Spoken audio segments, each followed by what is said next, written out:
And yes, it's time to start thinking about Christmas. It's time to start thinking about Santa Claus. Ladies and gentlemen, I give you Tom Jerman. Tom has written, I think, might be the ultimate history book on Santa Claus. Tom, how are you doing, sir? I'm doing well. How are you? I can't quite see you here. Let me move some of this stuff.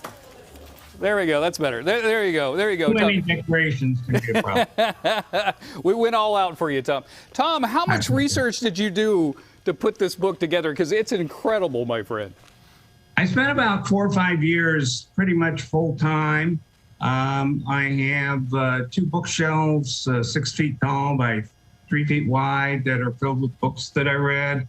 I had just retired from my law practice and wanted something intellectual to do, and there was a lot of material on Santa. A lot of material on Santa. Okay, let's go back.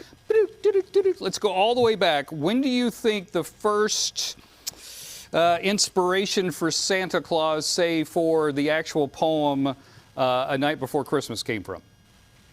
Well, the inspiration for The Night Before Christmas, I think, is pretty clear. There was a printer in New York named William Gilley. And in 1821, he wrote a poem and a book, which he published. It was 8 pages, hand-colored, and it was, for all practical purposes, the same story as The Night Before Christmas. The difference was that it was, I will say, mean-spirited. There was a lot of talk about whipping bad boys, and it was not a pleasant book to read. But it turns out that it disappeared, essentially. It didn't resurface until approximately 1940, 1950. But before it disappeared, Clement C. Moore, who was a professor in New York, lived across the street from William Gilley, the printer, and bought a copy. At least we believe he bought a copy. And the next year, he rewrote the poem as a family-friendly, warm-hearted story about a father and a family. And the Night Before Christmas we know today is Gilley's story and Clement Moore's skill as a writer.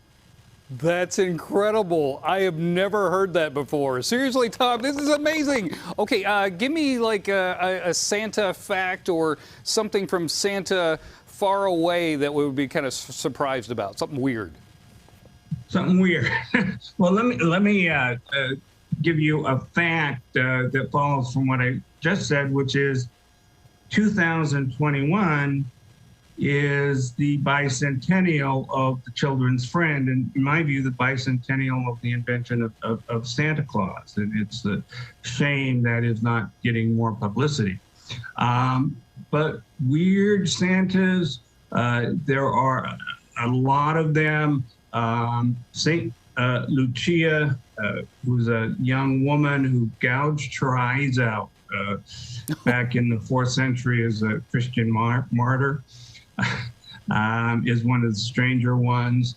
You're putting up there on the screen some of what I call the oddball Santas. There are some really weird Santas that developed between Night Before Christmas was 1823, and it wasn't really until the late 1850s and 1860s that Santa Claus became well known, and that was by being on the cover of Harper's Weekly. Tom, we gotta go, unfortunately. I hate to cut you off, but can we reserve you for December? Can I talk to you again in December? Absolutely, and I will have my display of Santas out for you. Got about 4,500 figurines. 4,500. You can get the book on Amazon. I cannot recommend it more. I'm telling you, the research he put in this book is unbelievable. Thank you so much, Tom. We appreciate it. And we'll see you in December, my friend. Merry Christmas. Thank you very much. Good times in Sacramento for you. Ho, ho, ho. Back to you, Court.